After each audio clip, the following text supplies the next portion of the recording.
Book of Psalms, number 37. Do not fret because of evildoers, nor be envious of the workers of iniquity, for they shall soon be cut down like the grass, and wither like the green herb.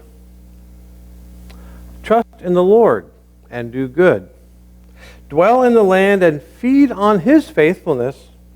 Delight yourselves in and he shall give you the desires of your heart. Commit your way to the Lord. Trust also in him. And he shall bring it to pass. He shall bring forth your righteousness as the light, and your justice as the noonday. Rest in the Lord, and wait patiently for him. Do not fret because of those who prosper in their way, because of the wicked schemes to pass. Cease from anger, forsake wrath. Do not fret, it only causes harm. For evildoers will be cut off, but those who wait for the Lord, they shall inherit. For yet a little while, and the wicked will be no more. Indeed, you will look carefully for his place, but you shall not find it. But the meek shall inherit the earth, and shall delight themselves in the abundance of peace.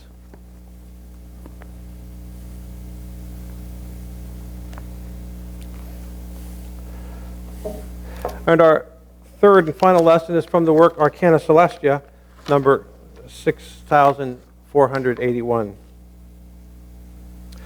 Spirits came to me who are of the opinion that divine providence is universal, but not in particular things. The cause of this opinion had been because they had seen evil people exalted to honors and become rich, crowned with success. The divine providence of the Lord has for its end or goal the salvation of people. Thus, not their good fortune in the world, namely opulence and eminence, wealth, good reputation, or success.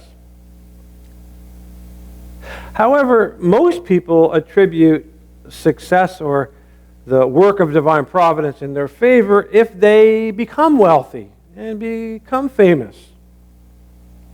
But the fact is, that is just not so. Eminence, a good reputation, or fame usually just begats a love of self. And opulence and riches, wealth, usually just begats a love of the world. These things thus being contrary to a love for God and charity towards the neighbor, if they are the main focus.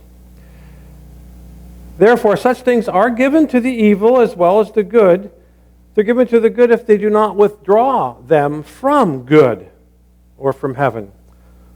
Moreover, the Lord provides for his ends through the evil equally as through the good. The Lord moves the evil through their very loves to do what is good to the neighbor, what is good to their country, to the church. For the evil desire eminence and fame and a good reputation. They desire their own advantage. And for the sake of these things, they desire to seem upright and zealous. And from this desire, as if from a fire, they can oftentimes be more strongly moved to do such things than the well-disposed.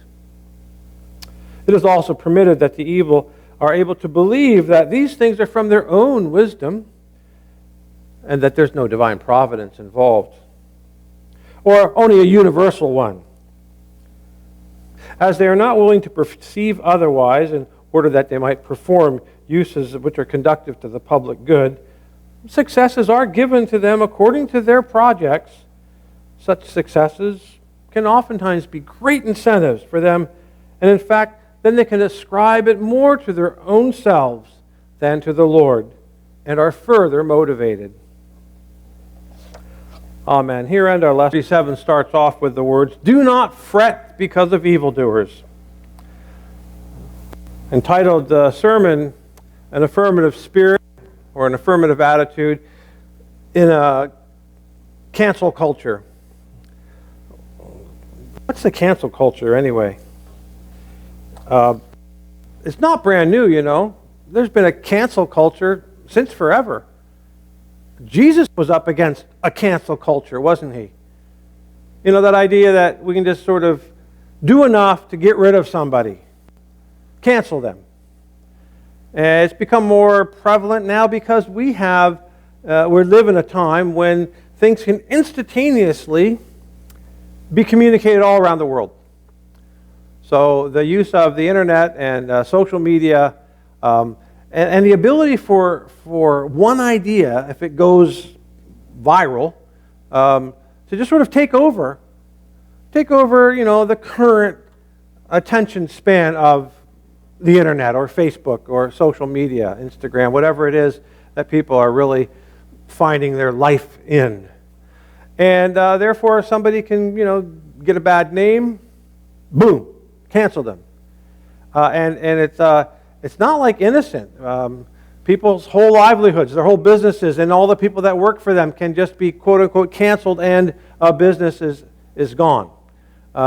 Books that had said certain things, all of a sudden people don't like, or a group of people say, well, how horrible that is, boom, gone. And we see it, can think about it in terms of statutes being torn down in various places. Because this or that person, in their time during their time of power, the reason why they have a statue up to begin with, but they also believed in things that we know now to be wrong. So cancel them, pull down their statue. How long are we going to keep that up as a culture? Because eventually there'll be nobody left. If you do enough digging, you'll find what's wrong with your neighbor, what's wrong with somebody who is rising to eminence, power, fortune, opulence, talked about in our lesson. And very often you can say, well, that 1% of the people that get a statue, or that 1% of people who own 99% of the world's wealth, or, you know, there's all kinds of ways to look at this. Those people don't deserve. So we should be working on balancing and equalizing things. Now, a sermon that talks somewhat about social things going on can really get our focus turned towards political things, other issues. But we live in a culture and we're influenced by what's going on around us. We're spiritually influenced. I want to read a passage from the Arcana, number 10,381. A certain spirit came to me, was observed above the head, and Swedenborg said he felt a pulsation in his fontanelle, you know, that soft spot that babies have. It said that spirit talked to him and could skillfully explore all things of my thought and keep them in order together. So this is a sharp spirit, sharp person in the other world who could tell what's going on with Swedenborg. He showed them to me. And that's one of those fascinating things. You think about Instagram or Facebook where you can put up all these pictures instantaneously that you just took a second ago. In the spiritual world, and it's always been this way, you can be with a person and instantly project everything about their lives in order. So the internet's nothing new. As a matter of fact, it's beginning to emulate in certain ways the things that already exist in the other world. So this spirit came to Swedenborg and explored all the things in Swedenborg's mind and presented them to view. So Swedenborg could see of all these things. But it says, he brought forth only such things as he could find fault with. Does that sound familiar? You know some people like that? Well, the reason is that the spirits from our earth were around me, to whom he was not willing to approach freely because they think of bodily things. So Swedenborg's able to be throughout the universe of the heavens, among people from all over the universe. And this person, this spirit with him, didn't like that he was with some of his own people, Swedenborg was, because this earth just thinks so much about bodily things. And guess what? The rest of the universe isn't like that.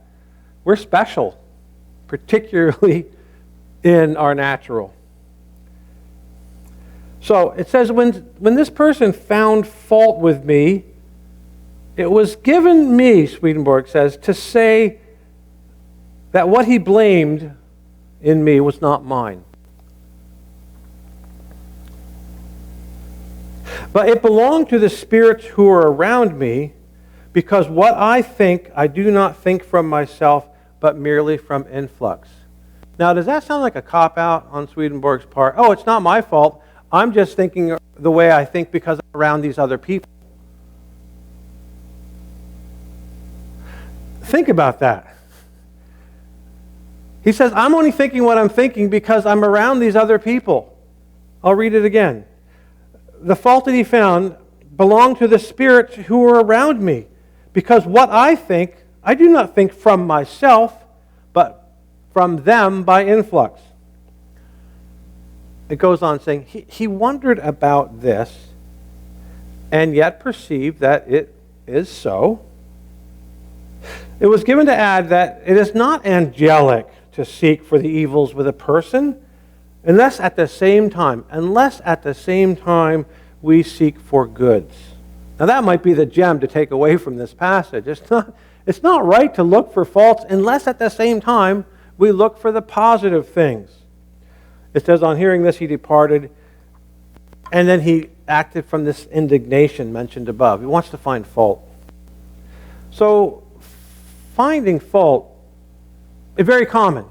There's a whole organ or two or three or more in the body whose job it is, whose function it is, not to find fault, but to get rid of the things that are toxic or wasteful or harmful if they remained in us.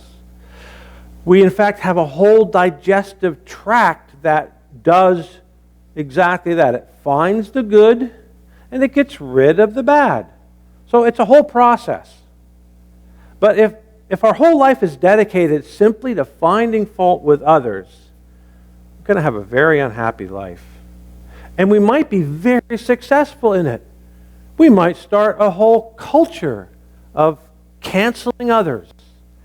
And I want to talk about that idea that, wow, the whole world can really get behind this idea of canceling others, of putting a nix. And like I said, it's not new. This passage, Swedenborg saying, people have been finding fault with other people since forever. In our perhaps living memory, we could think about times back when, rock and roll was the devil's instrument, as is the guitar. There was a time when people would just want to cancel rock and roll. I mean, really good Christian people, just get rid of that stuff. The backbeat in this stuff is evil. It comes from hell. That kind of music is not angelic. Let's not cancel rock and roll. Perhaps you love the Beatles. Perhaps you love Elvis. Perhaps you love that kind of music. It's not in and of itself evil. Dime novels. There was good people that wouldn't read, or comics. Don't give your kids comics. How horrible. In itself. So we could go through a list of things culturally that perhaps in our living memory we remember people saying, you can't have that. You can't have that. You say, and if you have that, basically, society's going to go to hell in a handbasket. Perhaps you remember when we didn't have any real shopping on Sunday. And perhaps you missed that. Perhaps you think, no shopping, no commerce should take place on the Lord's Day. That was part of life in Toronto a while ago. But that got canceled. No, we want to be able to stay open 24/7.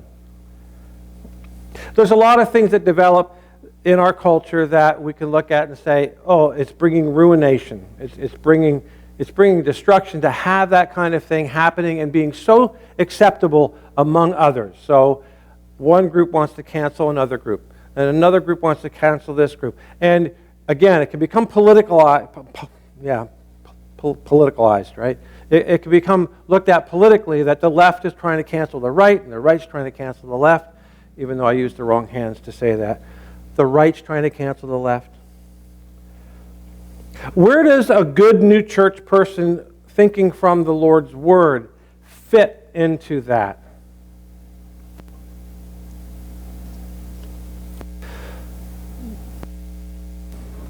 There's an affirmative spirit, we're told, that the angels have. An affirmative spirit. And our lesson today talked about how, we shouldn't fret because of evildoers, and the Lord uses everyone, even those who might be canceled. Everyone, the Lord uses everyone to serve uses, even the evildoer, even the person who has made mistakes.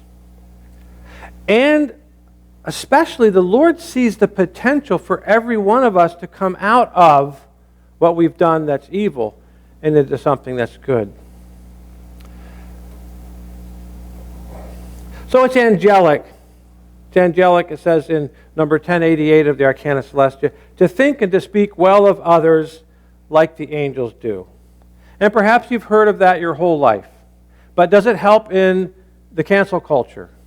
Because as Swedenborg's saying in this earlier passage, I think this way because of the people that I'm around.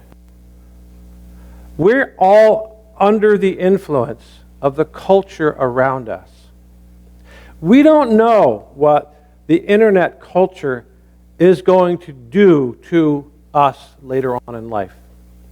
We know rock and roll ruined the, We know learning how to read really helped the world, right? There are certain things happening culturally and in time that are good.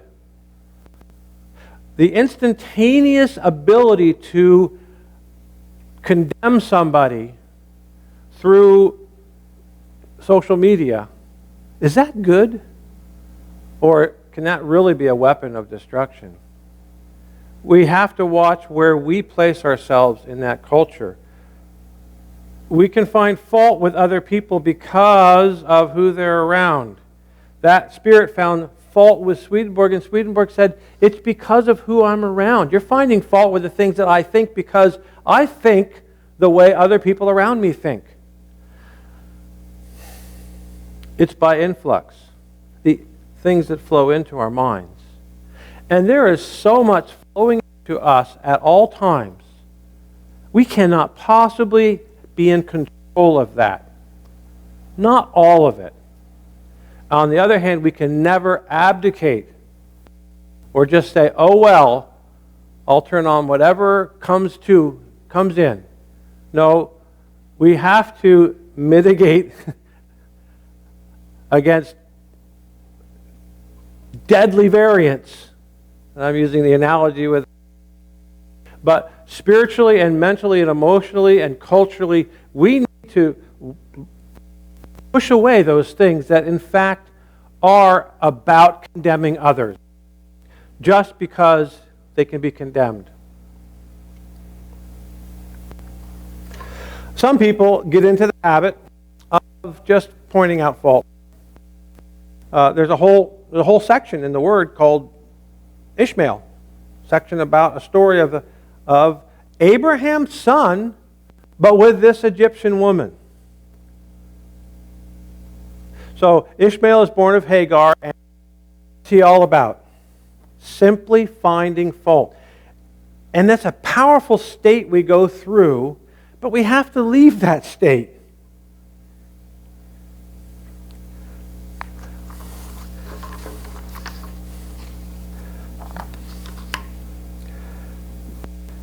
Swedenborg asked the question in the Arcana number 1949 about the Ishmael state.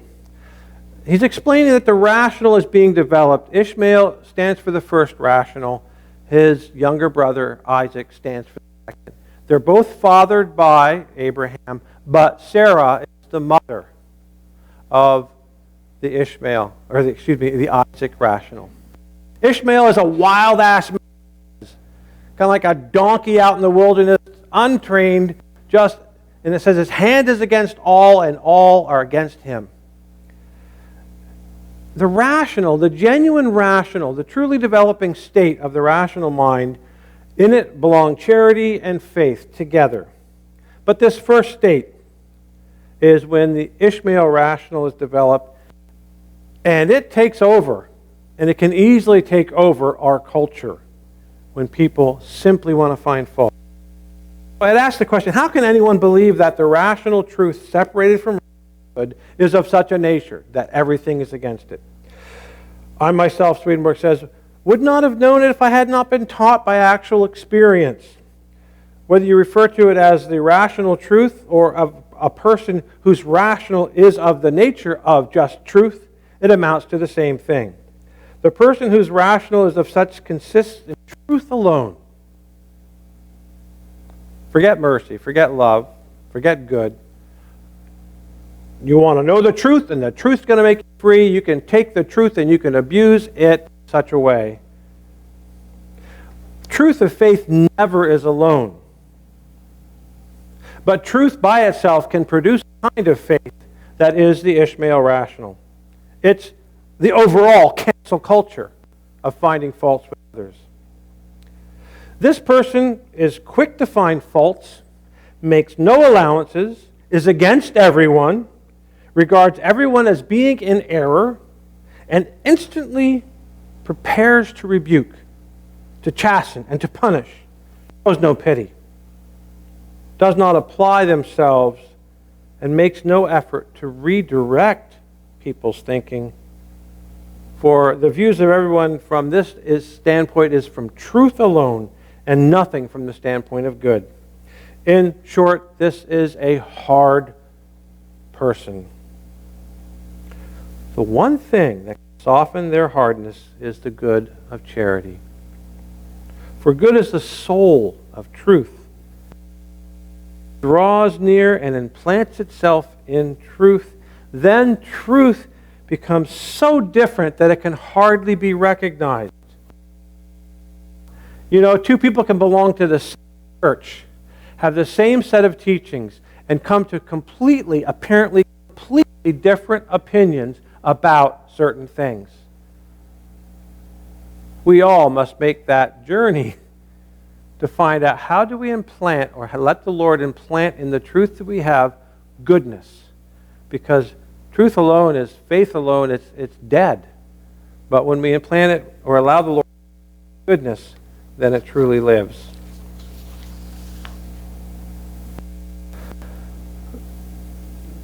I can equate culture with simply the Isaac mentality.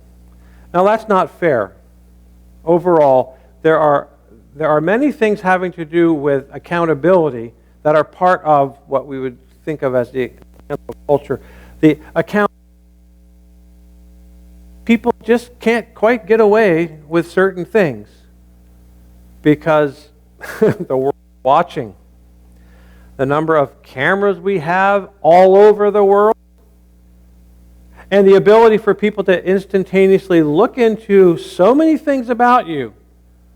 Privacy is a relative term.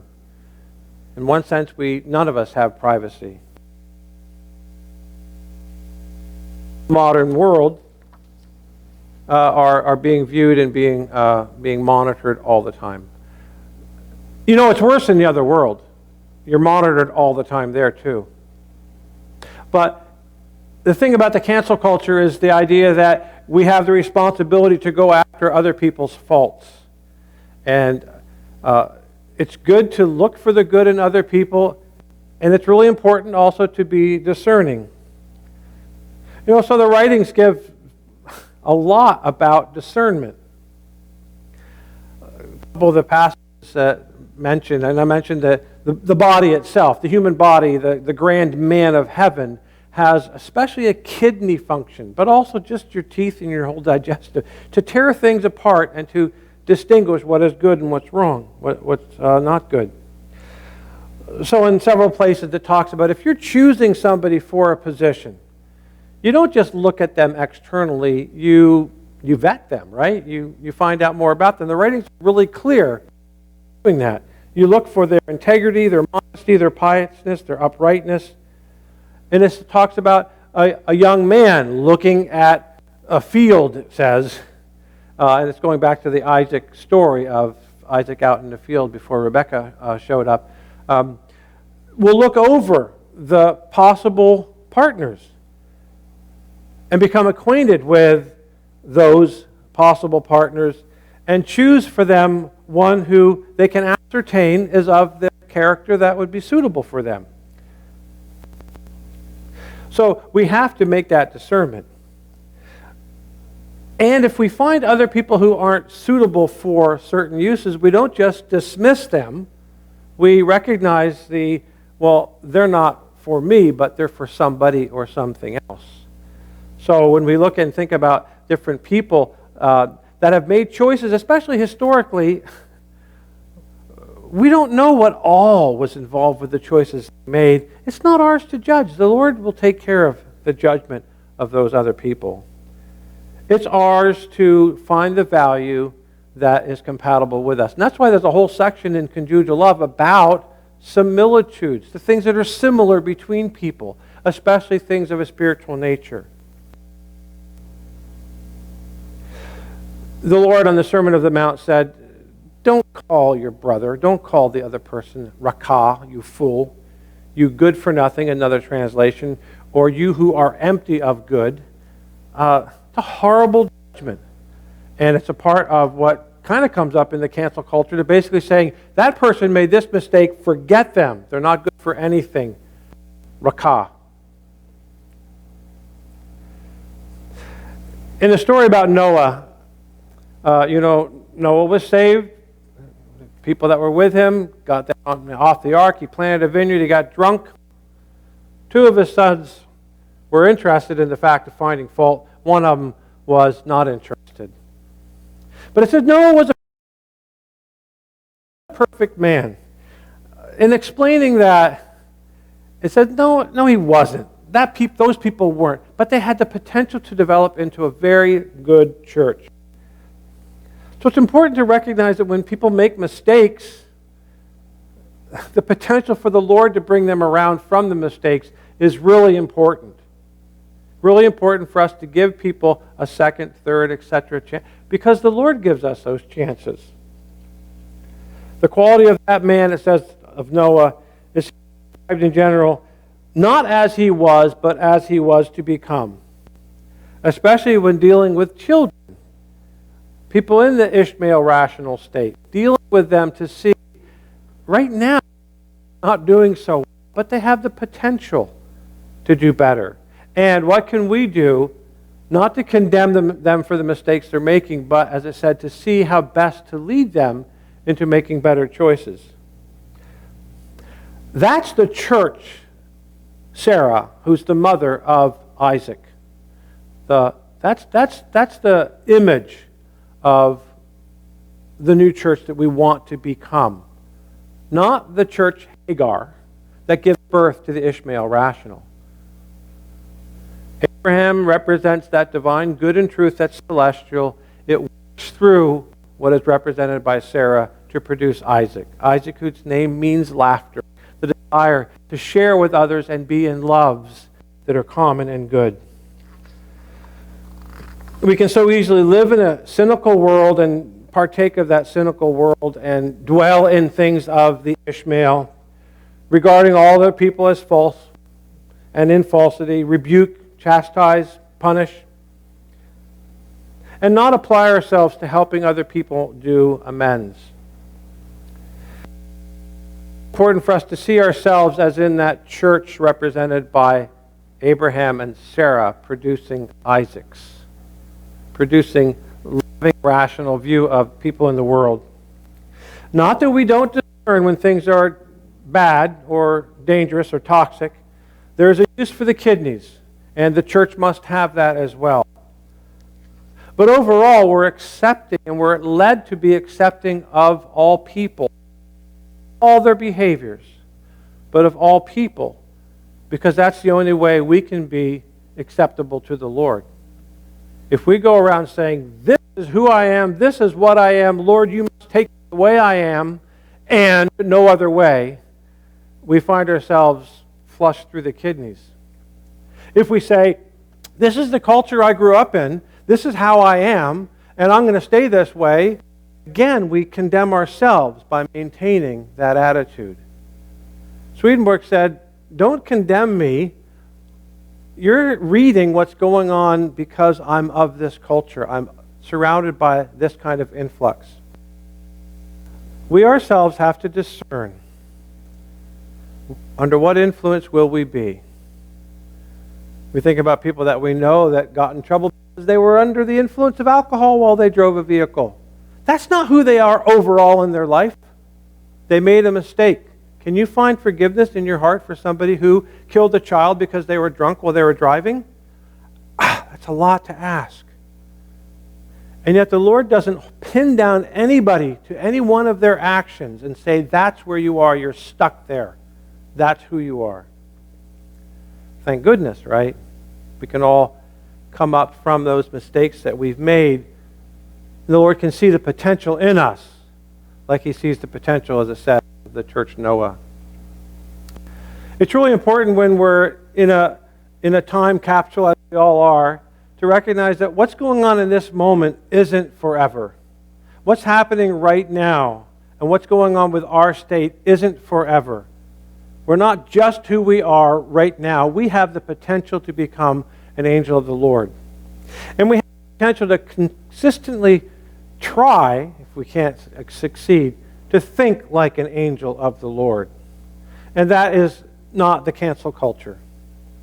It is to think, what is the good a person may be able to do, and how can we hold them accountable, but not to condemn or say, you fool, you're empty, to hell with you. That's not our job, and it's not what we should be doing, or it's not part of the influence we want to have in the world either. May the Lord bless us in the discernment that we have and in our ability to be like the angels, to look, to see faults if we need, but to look for the good at all times. Amen.